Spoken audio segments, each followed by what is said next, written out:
Bonsoir et bienvenue dans le Flash d'information. Nous sommes le 31 mai et le monde entier célèbre aujourd'hui la journée mondiale de lutte contre la consommation du tabac, une journée instituée par les Nations Unies pour souligner les effets négatifs de la production et de la consommation de tabac sur la santé, la société, l'économie et l'environnement. Justement, l'environnement est au cœur de la thématique centrale cette année, le tabac, une menace pour l'environnement. En Côte d'Ivoire, le ministre de la Santé, de l'Hygiène publique et de la couverture maladie universelle a livré un message, une adresse dans laquelle Pierre Ngoudemba met en évidence l'impact environnemental de l'ensemble du cycle du tabac, depuis la culture, la production et la distribution jusqu'aux déchets toxiques qu'il génère. Déclaration à voir à 19h30.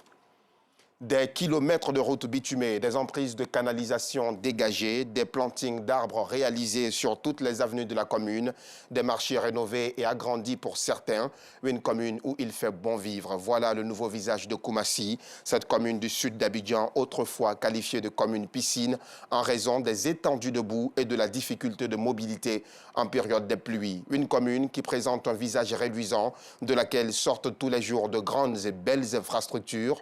Ce soir, nous accorderons volontiers un carton vert aux autorités de la commune qui ont d'ailleurs annoncé, vous le verrez, leur volonté de faire plus pour le bonheur des riverains.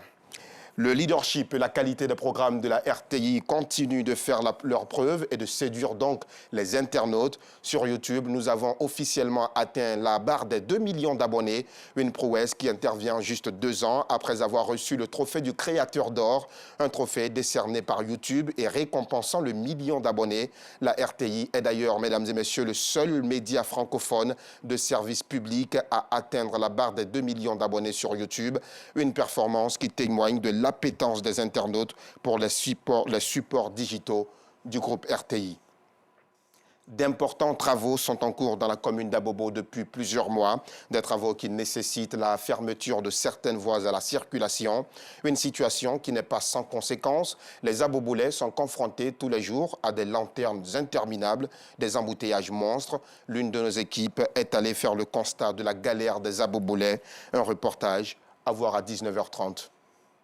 Également dans la ville de Bouaké, la fête des mères augure de belles choses pour les femmes. Elles seront bientôt formées à l'autonomisation et à l'innovation féminine. Un salon consacré à ces deux notions se tiendra du 22 au 28 août prochain dans la région du Béquet. Le reportage de Clément Boko. Fatima est étudiante à l'université Alassane Ouattara de Bouaké. En quête d'une autonomie financière, elle a mis en place un kiosque à café mobile qu'elle a baptisé Délice Café. L'idée m'est venue du fait que, en tant qu'étudiant, il arrive parfois que nous sommes vraiment fatigués lors des cours, lors des CM, lors des compos. Et nous commençons à dormir dans les amphis. Au vu de ce constat-là, j'ai décidé de mettre en place ce projet-là pour permettre à mes camarades de pouvoir être toujours en bonne forme quand ils viennent au cours. Une initiative saluée par ses clients. L'entrepreneuriat, c'est très important. Elle peut surtout suffire et employer même encore à travers ce domaine aussi. La jeune entrepreneur a à son actif 2 kiosques à café. Pour accroître ce nombre, elle a besoin d'un financement. D'où sa présence au Salon international pour l'autonomisation et l'innovation féminine, SAPEF. Comme Fatima, les femmes du quartier Air France 1 prennent part au SAPEF. Réunies au sein d'une coopérative, elles transforment le manioc en divers produits dérivés. Nous produisons de la téké, du placali, du gari, la farine panifiée et du tapioca. La valeur ajoutée qu'on veut apporter à la plupart de nos produits est qu'on veut ajouter des épices au niveau de la téké, des hydratées par exemple.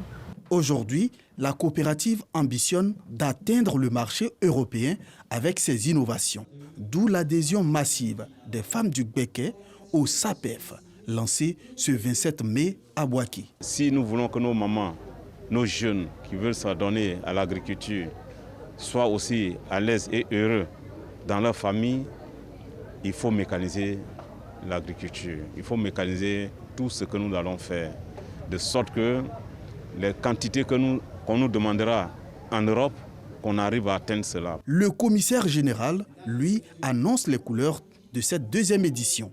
Nous avons des journées thématiques pour donner des conférences et des ateliers, ainsi que aussi des panels pour expliquer aux femmes des thématiques vraiment très importantes en ce qui concerne l'autonomisation et l'innovation de la femme. Pour cette édition, il y a 4 concours. Le concours de l'innovation, le concours de la transformation des produits agricoles, le concours culinaire et le concours des défilés de mode. Pour les femmes, c'est un moment important pour valoriser le fruit de leur labeur. Nous voudrons avoir de bons financiers qui nous comprennent, qui voient les réalités du terrain et en cela pour qu'ils puissent nous accompagner. Le SAPEF est prévu du 22 au 28 août prochain dans la ville de Bouaké.